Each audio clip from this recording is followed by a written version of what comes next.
Thank you very much. Well, today's webinar is designed to help you maximise the benefit of the Genos EI assessment reports that were provided to you yesterday.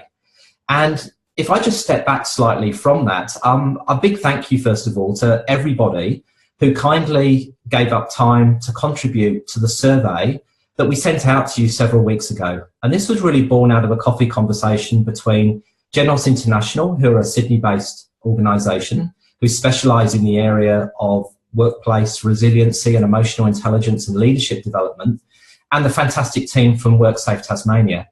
And what we thought we would do is actually go out and try and get a feel from people who are on the ground working in busy, complex roles every day as to how effective they find things like emotional intelligence, mindfulness and resiliency in order to be able to best cope with the challenges that we all face on a day-to-day basis. And one of the key parts of that survey was the Genos Emotional Intelligence Assessment. And so what you received yesterday were your direct responses, your self-assessment responses to that small bank of questions that was contained within that survey. And what we thought would be really beneficial to do is to provide a webinar to those people who wanted to gain really the maximum benefit from that personal self-assessment exercise. So the report that you received yesterday is really going to be the focus for today's webinar. For those of you who are also interested in the deeper findings that we've made from the broader survey, I'm very pleased to let you know that Dr. Ben Palmer, the CEO of Genos International, will be presenting this Friday in Launceston at the WorkSafe Tasmania conference, and we'll be able to go into much more detail about some of the broader themes that we have found. So let's move into the webinar itself. And as I've said already, my name is Ian Hamilton. I'm actually Hobart based, but work for Genos International, who are a Sydney-based company. Genos, as I've said already, is an organisation that specialises in the development of emotional intelligence and has been working in this field for over a decade. And one of the areas that we're particularly focused on is helping people understand the behavioural aspects of emotional intelligence. So hopefully, as you've already seen from your reports, rather than provide you with an EQ type score, much like an intelligence test, what we actually do at Genos is we help people understand the behaviours that they seem to demonstrate as seen through themselves and through the eyes of others. And as I walk through the webinar today, I'm hoping that that will become very clear to you as you start to look at your assessment results. So the agenda for the next 45 minutes is really for me to provide a short overview of the current thinking around the neuroscience of emotions and emotional intelligence. And I make some apologies here. This will be a very high level, quick walkthrough because we're really up against time in terms of the webinar today. But I'll signpost some key reading also that you can do in this area. The reason for doing that is that then that leads us into perfectly to look at the Genos model of emotional intelligence. Indeed, this is the model around which the results that we sent to you yesterday are based. And then finally, I'd like in the webinar to offer you some tips around how to get the most out of your assessment report. What I'd like to do is to explain how we actually present the results to you, how the benchmarking works, and also importantly, just reference the development tips workbook, which was provided to you as a second resource with your report. And that's really a dictionary of hints and tips and things that you can do in order to develop your emotional intelligence. If anybody didn't receive their report, and I'm just looking at the chat box now, what I'd like you to do is drop us an email. The reports went out on Monday and we have run a quick batch test to see if those have arrived. If your report hasn't arrived, there must have been an error with some emailing. Please let me know if your report's not arrived and we'll get that across to you as soon as we can. So let's move into the content then. First of all, I'd like to talk about the current thinking around the neuroscience of emotions and emotional intelligence. And I'm expecting in this section of the webinar for much of this material to be familiar to you. Certainly from our perspective at Genos, we have found in the last 2 to 3 years particularly a huge growth in the number of people who are well read around the topic of the neuroscience of emotions. And indeed, they may well have been to a conference or a program where expert presenters have really given great insights into how the brain processes emotional information. And what I would like to do today is really just overview that for you. So at Genos, we like to use a slide like this to help people understand that every day we all experience workplace events. And if you can see my mouse on the screen, what I'm really referring to here are the events which we experience every minute of the day. That could be as simple as a work colleague giving us feedback about something that they felt we did particularly well, or it could be a difficult conversation with a colleague, or indeed it could be a challenge that we're facing, even getting our own computer to work or getting a report to be processed, etc. Every event we experience brings with it a particular set of emotions. And so as we experience events, what we know through the neuroscience of emotions is that structures in the limbic area of the brain, and I'm just moving my mouse here to that part of the brain, that deep-centered part of the brain that contains structures like the amygdala, is the first part of the brain to actually give these events a tag. And the tagging of these events is normally done in a very rudimentary and crude way, which people often describe as threat or reward. So someone handing you a coffee is likely to bring a positive, productive emotion. Somebody giving you some fairly blunt feedback about something that you didn't do so well may well be perceived by our brains as a threat-based event and is tagged as a threat-based emotion. And this tagging of events happens to a large degree unconsciously and happens in a split fraction of a second, and will be happening to us throughout every day in our workplaces particularly. Therefore, what we can see here are really two types of tag. There are the tags where emotions are seen to be ones that are productive for us, where we're made to feel valued by others, the event is useful for us, or we feel satisfied in what we've achieved, and we at Genos call these the reward-based tags. And conversely, there are those emotional tags that we place to events which are considered to be threat-based emotions. This is where we may be concerned about something that is happening to us. We may have some worry. There may be some stress associated with what we're doing, or indeed there may be some frustration as well. And what we know about the way the brain processes these emotional tags is it actually sends a message to our prefrontal cortex, or our thinking brain, which is the part of the brain that really determines the action that we're going to take in response to the event. And again, at a very high level, we know that where the tag in our brain is one where we are feeling concerned or threatened, the impact on our prefrontal cortex can be quite considerable, in that it actually, to some degree, diminishes our ability to be at our best. One of the best examples that we use at Genos is the challenge that we face when we're in a difficult conversation with somebody. If you reflect back to the last time you were in a difficult conversation, a conversation where emotions may well have been present, it's not uncommon for people to report during the conversation, when those threat emotions were present, that temporarily they felt unable to be at their most articulate. Or indeed, some of the things that they should have said that could have helped them reach a great outcome from the conversation temporarily were outside of their reach. And instead, they may have justified their behaviour, or inflamed it by some of the things they said, or even defensive. So what we know is that the amygdala, because it sends that threat-based message, the prefrontal cortex, actually experiences some form of dampening in terms of our ability to think clearly. And that dampening effect can actually limit our ability to be at our best. And chemical releases such as cortisol, the stress release hormone that's released, can further limit our ability to be at our best in these moments. Conversely, we know that when we're experiencing more of those reward-based emotions, feeling satisfied about a piece of work we've achieved, collaborating effectively with a work colleague, conversely, the limbic area of the brain sends these more positive messages to the prefrontal cortex, and chemicals like dopamine can be released, which can help us really think more laterally, creatively, and be more engaged around what we're doing. And this can lead to a very positive influence on the behaviours that we exhibit and the decisions that we make in the workplace.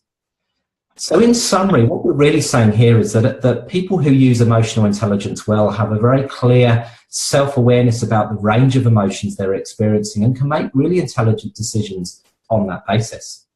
And indeed, we know that emotions influence us in a variety of ways. They influence the quality of our decision-making.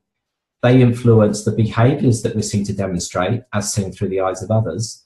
And therefore, we would argue that people's performance in the workplace, to a very large degree, is influenced by their skill around making effective and intelligent use of emotions. Now, we know that everybody experiences emotions, and some of us have very challenging roles. And therefore, emotional intelligence can be measured by how intelligently we respond to different situations. how effectively we manage challenges and difficulties, how well we navigate through those more difficult conversations that we may find ourselves experiencing. And indeed, the Genos approach to emotional intelligence is behavioural. So we look at the behaviours that people demonstrate. We look at the way that they manage high workloads. We look at the way that people manage time. We look at the way people manage frustration and annoyance as a very accurate measure of the degree to which somebody has positive and strong influence over their emotions in the workplace.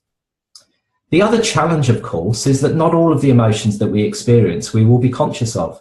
And indeed, current thinking is that about 85% of the emotions that we would experience on a typical day, we will be broadly unconscious of. So therefore, the challenge for most of us is to actually spend time being reflective, stepping back from situations and thinking about how am I being impacted by the events that are happening around me, so that we can develop a higher level of consciousness about the range of emotions that we're experiencing. And indeed, we know that we experience both productive and unproductive emotions. And again, the same applies.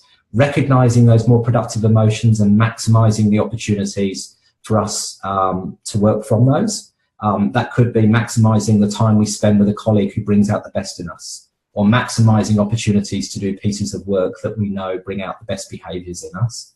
And conversely, managing most effectively in those situations where we experience those more unproductive behaviors. So coping better with a colleague we find challenging, coping better with pieces of work that we may find less engaging. So in summary, emotional intelligence through the eyes of Genos is very much about the intelligent use of emotions, developing greater consciousness about the breadth of emotions we experience, recognizing that they're likely to be both productive and unproductive, and maximizing the benefits of any emotion that we experience. And the way that we do that is we actually go out to people and we actually provide them with a competency-based model so they can understand what emotional intelligence looks like through the eyes of others in the workplace. And so what I'd like to do now is talk about the Genos model of emotional intelligence that's been provided to you through the piece of research that we've conducted with WorkSafe Tasmania.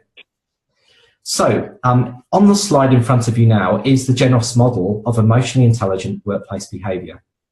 Now, Genos measures emotional intelligence through a competency-based approach because we believe competencies are the most effective things for people to be focused on in the workplace. So rather than provide a score, a fixed score like an IQ score, we feel it's far more powerful for people to understand the impact that their behaviours are having on those around them.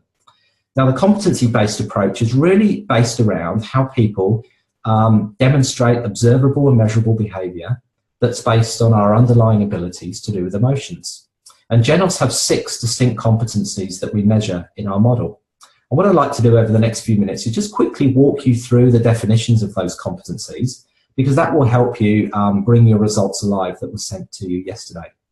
Now, as I go through this next section, if anyone would like to type any questions that they have, please feel free to do so. I'll keep an eye out for those as I go through, and I'll try to make the webinar as interactive as I can on that basis. So the model that we've provided for you is our general workplace behaviours model. These are a set of universal behaviours that we know effective people demonstrate in the workplace. How do we know that? Well, Genos has been working in the area of emotional intelligence for over 10 years. And through working with groups and individuals, we've been able to gather up a really robust bank of behaviours that we know people demonstrate when they're seen to be behaving emotionally intelligently in the workplace. And so the assessment that we have provided to you effectively is that snapshot of those key behaviours. The key behaviours that we know that when people demonstrate them effectively, they're likely to build stronger relationships, cope better with the challenges that they may face in the workplace, and also achieve the best results through their teams, through their colleagues and their stakeholders. So there are 6 competencies to the model, and the competencies are shown in these blue segments of the model. The reason that we show them connected by an arrow is that there is a high degree of interconnectedness between the competencies of the model. So one of the first key things I'd like you to take away from the webinar is that when you read your results, it's often best to look at them holistically rather than on a competency by competency basis. So almost certainly your skills in one area will be influencing your results in another. Just before I move into the competencies, the other thing I'd like to do is just navigate you to those 2 circles. We've got an outer grey circle with a set of words contained within, And there is an inner white circle with a set of words contained within. Now, the outer grey circle of the Genos model are what we like to describe as the more productive ways to describe people who are demonstrating high levels of emotional intelligence in the workplace. And we call these productive being states. Another way to describe them is, how do people turn up at work?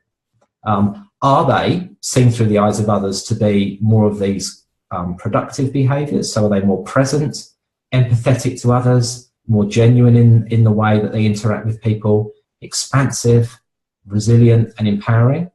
Or would we characterise somebody as more of these unproductive ways of being, these less productive being states? And we use words in here to describe the less effective way to be across each of these competencies. So for someone with a low level of self-awareness, there could be an element of disconnection between their behaviour they're demonstrating and the impact that they see that's having on others. The things they say around others could be seen to be insensitive, so they could be demonstrating a lower level of awareness of others.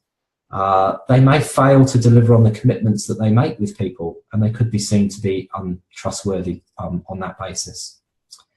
They may struggle to cope with the day-to-day challenges of their role. They may not manage their time well, and they could be seen to be more temperamental in the workplace. Now, I think it's a reality that all of us spend time in this inner circle. That's just life. The key to being emotionally intelligent in our behaviour, as we see at Genos, is the ability to recognise when we're in one of these less productive ways of being, and to have great strategies to shift our behaviours to the outer ring of the circle. So recognising that we're slightly disconnected and maybe not realising fully the impact we're having on others, and have good strategies to be able to make us more aware of those day-to-day impacts we're having on people. So the outer grey circle are the more productive being states, and the inner white circle are the less productive ways to be. Now, in your report, you'll find very detailed definitions of each of these 6 competencies. What I'd like to do now is just quickly walk you through the high-level definitions, and then we'll move into how to read your results. At Genos, we describe the foundational skills of emotionally intelligent behaviour are the abilities to be self-aware and to have good awareness of others in the workplace. By self-aware, what we mean here is understanding that the impact that the emotions that we're experiencing are having on us. So when we're having a bad day, we're present enough to know that that may be influencing our behaviour in a less than productive way, and we're able to step back from that and think about the strategies we may need to use. So we understand the influence emotions are having on us, both productively and unproductively. And once we have that understanding, we can make some very good, clear, intelligent choices about what we do next. And hopefully you can see here that self-awareness is an absolutely critical skill to do the rest of the things in the Genos model. And we would argue it's the place where most people should start. One of the things I'll do also in the webinar today is just talk very briefly about how we can all take some very quick and easy steps to increase our level of day-to-day self-awareness. Self-awareness really about the behaviours. What are the behaviours I demonstrate that are effective? What are the behaviours that I'm demonstrating that are less effective? If we start to work on that and start to produce results, we will be seen undoubtedly by others to be more present in the workplace. The next competency of the model is very closely aligned to self-awareness, and we describe this as the awareness of others. It's about our ability to recognise that others in the workplace will be experiencing emotions too. How sensitive are we to those? Indeed, how empathetic are we to those around us? How skillful are we at recognising subtle changes in people's work patterns? How good are we at being able to tailor our language and our behaviours around engaging with people so we can help support them in the workplace? How skillfully do we recognise when our work colleagues are achieving great results, and how well can we engage with them on that basis as well? So self-awareness and awareness of others, absolutely critical to being emotionally intelligent in the workplace. Competency number 3 is what we describe at Genos as the skill of being authentic. Now, this is a very broad competency, and it's a very popular word used in corporate Australia at the moment, but it really captures the things that we do that build trust amongst our work colleagues. So how skillful are we at honouring our commitments and keeping our promises? How good are we at actually doing the things we say we're going to do? How genuine are we when we have conversations with people? How candid, how frank are we? And how skillful are we at navigating through some of those more difficult situations we find ourselves in? This is a critical skill around emotional intelligence, and we would describe people who do this well on a daily basis as being very genuine in their approach. They're seen as sincere and trustworthy.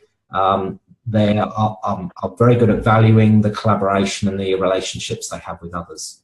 Now, from time to time, we can all be challenged in this area, but of course, the downside of this can be that can be perceived to be sometimes less than genuine if we make commitments and fail to deliver against those, or maybe we espouse one course of action and take a different one. So really critical skill, the skill of being seen as believable and authentic. Indeed, I often hear people talk about the phrase walk the talk, which is essentially another way of describing the skill of being authentic in the workplace. Moving on, skill number 4, emotional reasoning. This is the skill of being able to make great decisions. And when we talk about great decisions, we're talking about decisions that not only stack up with a really sound factual business case, but we talk about the skill of being able to recognize that everyone, ourselves and everyone around us, will have emotional responses to decisions that are being made.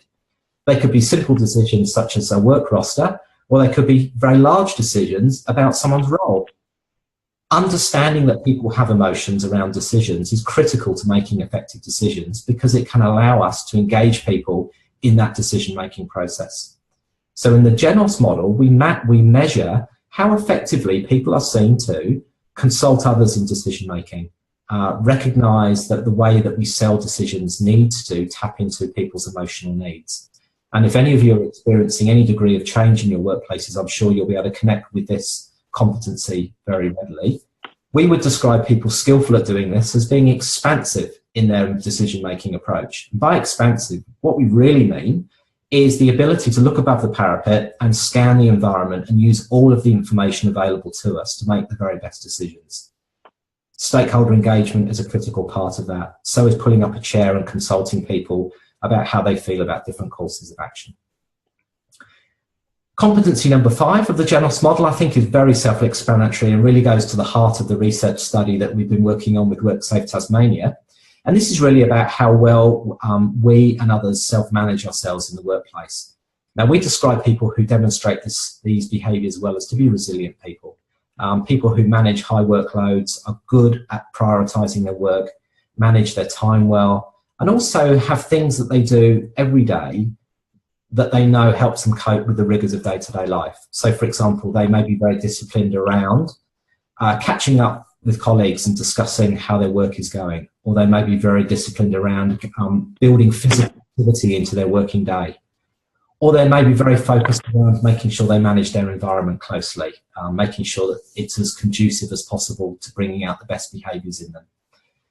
So self-management is a very large and broad competency, but what we do in the assessment is we look at how well are people seen to be resilient. Conversely, how well do we manage those times when we're more challenged and stretched? And we describe that as, the temperamental side of us, where our conversations might get a bit clipped, or we perhaps are not managing the things around us as well as we know we can. And finally, the last competency of the model is what we call positive influence. This is the skill of being able to positively influence others in the workplace. It's the ability to sit with a colleague and help them work through difficult situations, be able to provide guidance to other people, and be seen as very empowering through other people's eyes.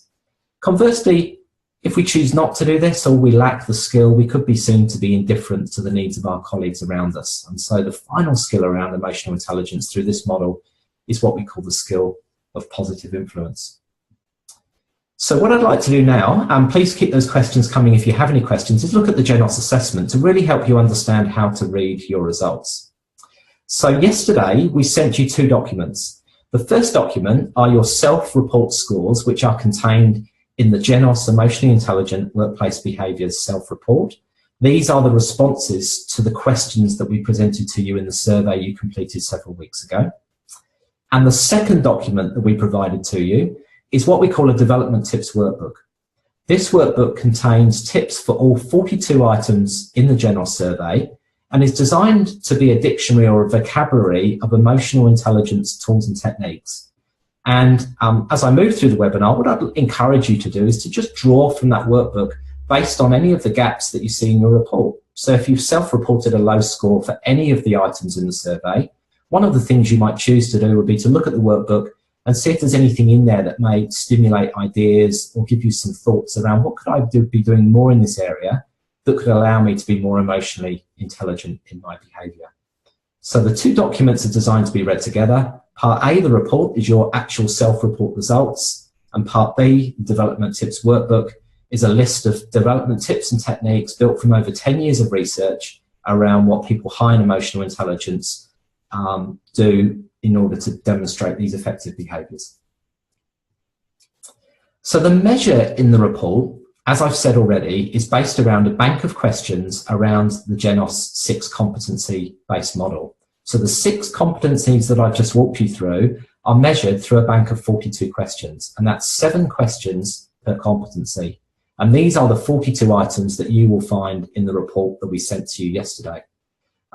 The survey could have been bigger, and indeed it would be fantastic to make the survey bigger, but one of the reasons we've kept it to 42 items is that we know that people are time poor in the workplace, and these are really the priority behaviours, the things that we know make the biggest difference.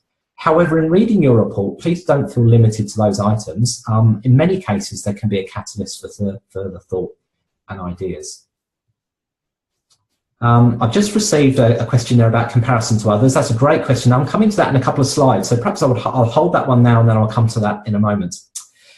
The second thing to note about your report is that it's a self-assessment only. And with any self-assessment, it's only our perception of how effectively we believe we display these behaviours in the workplace. And so another thing I would encourage you to do is actually step back and reflect and ask others for their feedback. Because sometimes we can have blind spots. And the moment we take the lid off a blind spot, start to ask other people feedback, we're well on the road to becoming more emotionally intelligent in the way that we behave in the workplace. So another point to note is these are self-report scores only, but self-report scores are a fantastic starting point in any emotional intelligence journey. And finally, we have provided in your reports benchmark data. Now, this benchmark data I'll explain in more detail in a moment, but it does give you a point of reference to do some comparison between your self-report scores and the self-report scores of a large Australian benchmark sample group. Okay, so when you look at your results, you will see them presented in a way that's similar to the slide I have on the screen at the moment. You were given a 5-point rating scale for every item in the survey. So a classic Likert scale, 5-point rating scale, and you were asked to rate, in comparison to others, how well do you believe you demonstrate this particular behaviour? And the choices that you were given were significantly less than others through to significantly more than others. This slide then shows the 5-point rating scale and how at a competency level we then averaged the responses to those 7 questions and gave you an average score. So on this particular slide you can see here the average score this person achieved for this particular competency out of the 5 choices that were available was 3.8, which places them in that rectangle which I'll explain more about in a moment. So sitting somewhere between average to typical and more than others. When then you look at your report itself, you'll see an overview page, which then provides you with the average score that you achieve for all 6 competencies. And I've just taken a screenshot here of 2 of them, awareness of others and authenticity. And as you can see here, for this particular person, their average score they achieved for the competency of awareness of others was 3.7. And for authenticity, they've scored themselves slightly lower at 2.6. As I said already, these are based on the 7 responses, the 7 questions that they responded to under each of these 2 competencies based on a 5-point rating scale.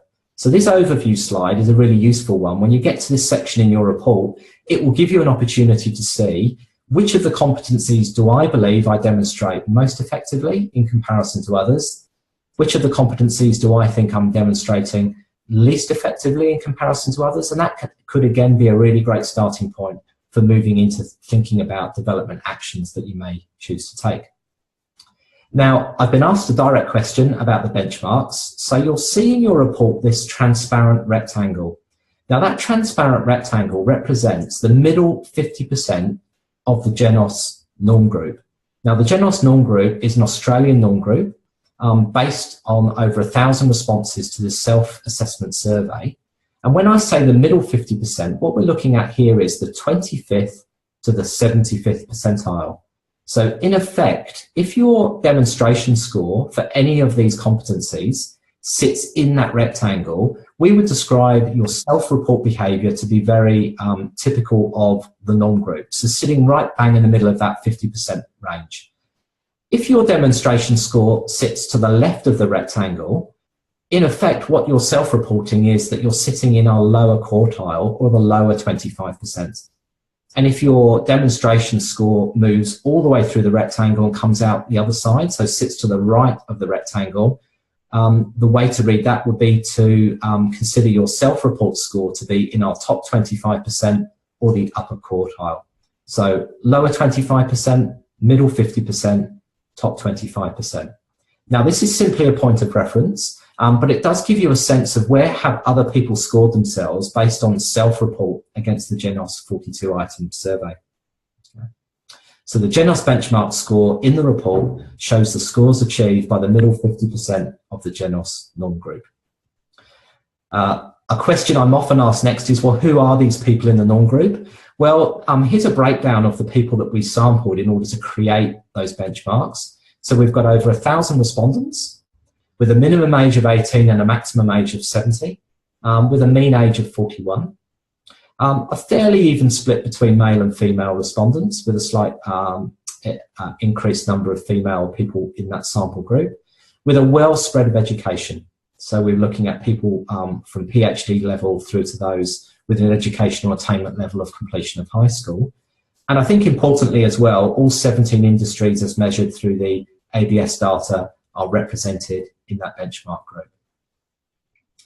One of the interesting things as well, and I'm just going to go back one slide here, is that some people are often surprised that that middle 50% actually sits above what you would think to be the 50th percentile, which would sit around average to typical. And one of the phenomena that Genos has recognised and is often repeated in many surveys like this is that we all tend to self-report our levels of emotional intelligence higher than perhaps is seen by other people. And this is a really interesting phenomenon. We all tend to think that we demonstrate these behaviours perhaps more effectively than we really do, hence the reason why you see a slight skewing to the right of that rectangle.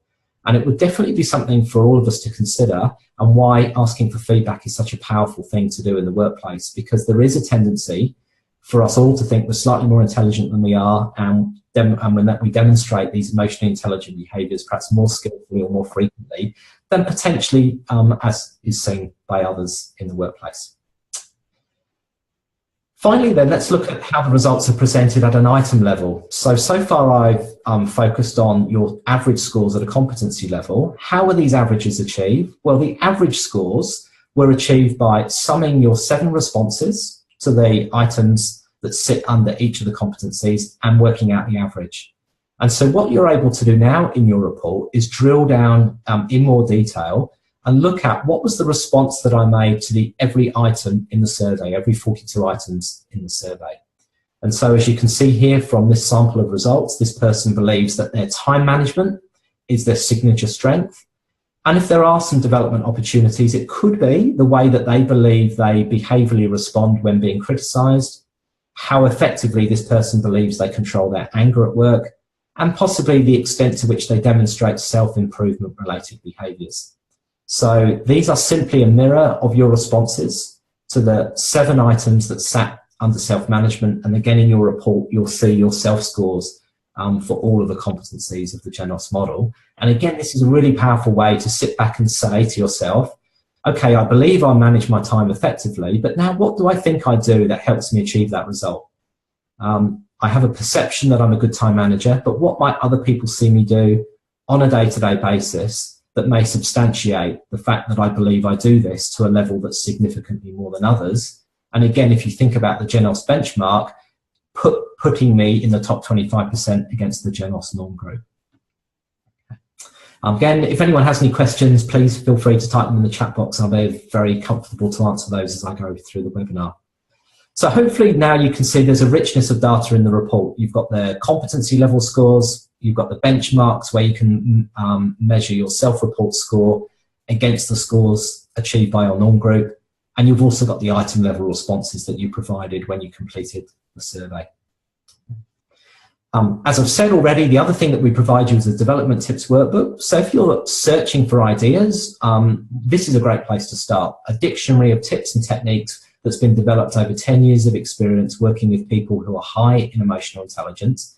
And it could be there's 1 or 2 pieces of gold in here that could help you develop your own EI, or if indeed you're a leader of others, you might find some tips in here that could be helpful for the way that you coach and support other people in the workplace. Now, the other thing I wanted to mention is the skill of seeking feedback. At Genos, we know that the most powerful starting place for all of us to develop greater levels of emotionally intelligent behaviour is the ability to be open to the feedback from others. Why is that so important? Well, other people see us every day. They see us in a range of situations. They see us through different lenses to the way we see ourselves. And indeed, if the research is true and that we all see our behaviour slightly differently to the way other people see it, this feedback could be critical to our development. And so we believe this is so important that we've actually included guidance notes in the very back of your report to help guide you on the process of seeking feedback. And on the basis of self-report scores only, this is a great starting point. And so what I would encourage anyone who's part of this webinar to do today would be to reflect on your results and maybe identify one strength and one opportunity and actively look for people who know you well to be able to give you supplementary feedback about those 2 items in the survey. It might cost you just a coffee, but the breakthroughs and the insights you get could be incredibly powerful. For example, if you do believe you manage your time well, sitting down with somebody who watches you every day and asking them, what do you see me do that helps me achieve the workloads that I get through? What are the particular things that you think I do well? And because that insight could be very powerful. Equally, if you think there may be an opportunity in your report to demonstrate greater levels of emotionally intelligent behaviour in any area, being brave enough to be able to identify a close and trusted colleague, seek their counsel, again, buy them a coffee and ask them, very clearly, what do you think I could do more of to be more effective in this area, could be a significant breakthrough. And so we believe this ability to be open to and actively seek feedback, not just once a year around performance reviews, but in an ongoing way, provides an excellent opportunity for us all to demonstrate and develop our emotionally intelligent behaviour. The other thing it can do, it can help validate our results. People may well see our behaviour different to us. They may think we actually demonstrate some of these behaviours more than we think we do. That might create a very pleasant surprise. Equally, it might unlock some blind spots. So again, this is a great validation tool. We think we do these things well, but we don't really know until we ask others. And when done regularly, and when I say regularly, if we build this into the way that we contribute to teams, this can assist in our own personal development journey and can be exceptionally powerful. And for those of you who are encouraged and are actively looking for ways to do more of this, we would encourage you to look at page 18 of your report, where there are some really detailed guidance notes on how to skillfully seek feedback from others. Okay, I'm now at the point in the webinar where I thought it would be really useful just to open up the floor to anybody who has been patiently listening to me for the last sort of 40 to 45 minutes to see if you have any questions about anything that I've covered. The best way to do that, to avoid a large amount of background noise, is to use your chat box. So I'd be delighted if anyone does have a question about anything I've covered so far, and I'll take those as they come through. So can I pass the floor over to the 43 participants that we've got now who've joined us? If anybody has any questions at all about the research study, about their personal report, about collecting feedback, I'd be delighted for you to post those now into the chat box, and I'll manage those one at a time.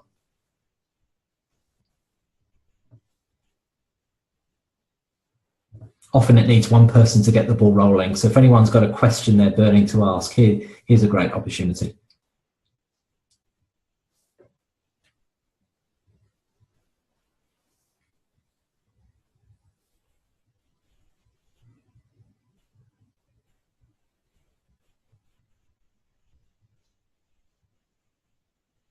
Okay, the first question I've been asked, and I thank the person who's posted this because I think this is an absolutely fantastic question. Let me read it out.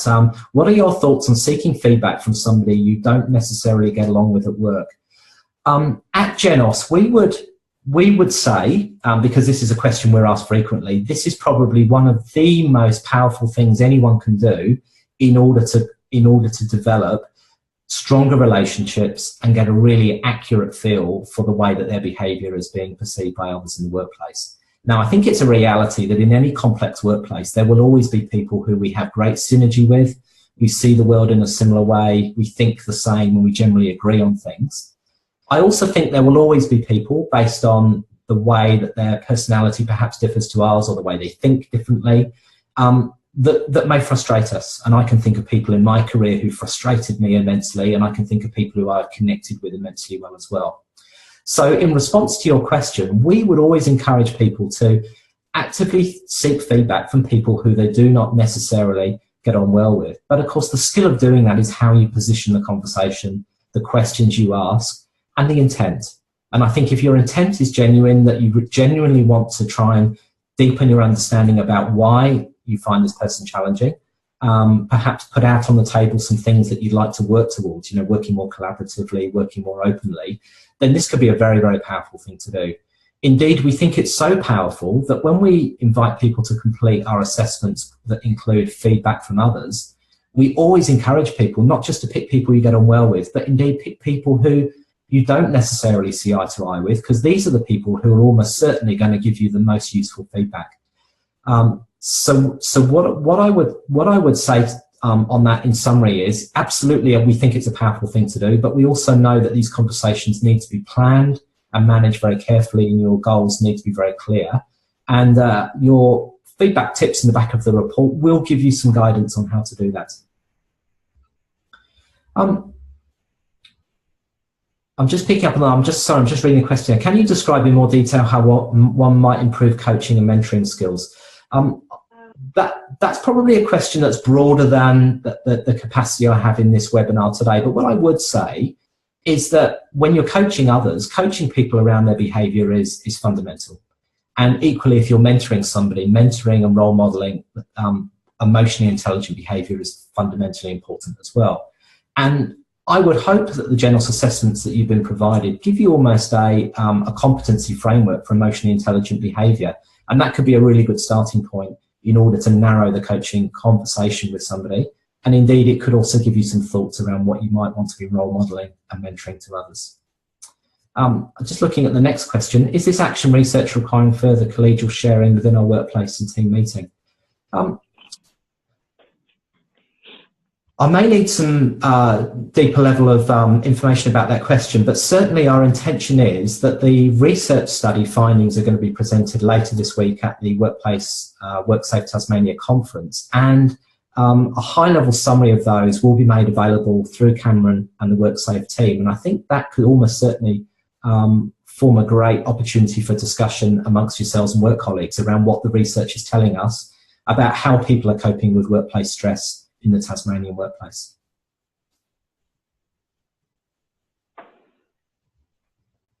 Okay. Some great questions coming through there. Sorry, anybody else have any questions, please, around, you know, the report or the research or how to actually role model or coach others around these skills?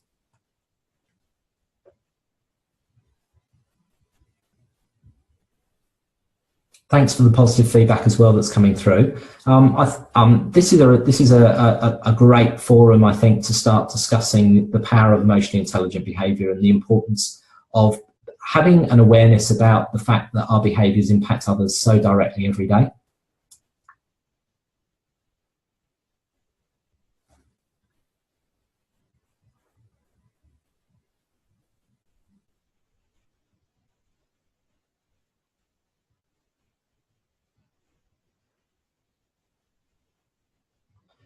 Interesting question here. Results in the context of EI versus perceptions of others. What's interesting about emotional intelligence is it's all perception based. So every day when I engage with my work colleagues, they will have perceptions about my workplace effectiveness. And I think that's really important. Our survey recognises that other people's perception of whether I'm effective or less effective in the things I do is their reality. And that's why we believe taking the behavioural based approach is the fundamentally key approach to take. So whether we like it or not, our intentions may be read differently by others, and that's the power of having that conversation. Yeah. Just looking back as well, I've had a question about a question I may have missed earlier. If someone could just post what that question was that I missed, because it's disappeared off my screen, that would be really helpful.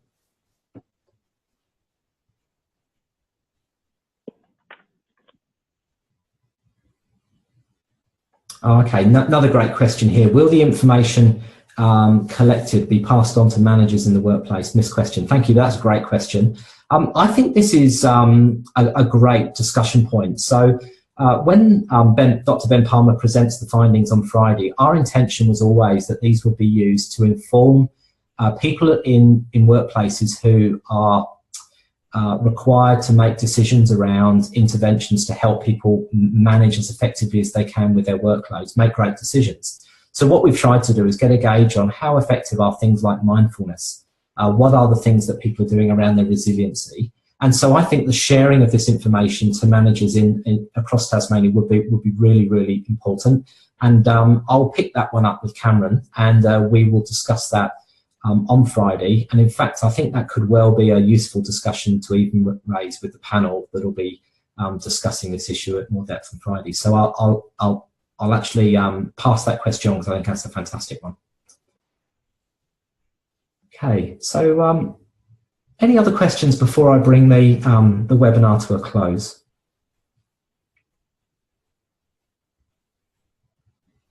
Okay, fantastic. Well, oh, okay, someone's just asked me about the recording. Yeah, so we'll need about 30 minutes to download this recording from this meeting platform, and then we're going to put it onto a YouTube channel, and we'll send out everybody on our distribution list who have requested a report a link so that you can watch the recording. One thing I didn't mention earlier was that we distributed over 1,400 reports yesterday, which was a phenomenal response to the survey, and over 1,700 people in Tasmania completed the survey. So finally, thank you again for the 15 to 20 minutes that you spent several weeks ago doing this, and as our thank you to you, that's why we're providing you this webinar and this assessment. And that recording will be available, and we'll send the link out to you as soon as we've compressed the file and uploaded that to YouTube. Fantastic. And again, thank you for the feedback. I will be at the conference on Friday. I'm conscious not all of you will be, but if you are, feel free to find me. I'll be very happy again to talk in more detail about the work that Genos do, our partnership with WorkSafe Tasmania, and I hope you'll find Dr. Ben Palmer's presentation useful as well. So just the final slide, Dr. Ben Palmer will be presenting on Friday, and he's on the panel group as well for a discussion. And that really brings me to the end of the webinar. Thank you very much for your contributions and participation. And for those of you who will be in Launceston on Friday, I look forward to connecting with you then.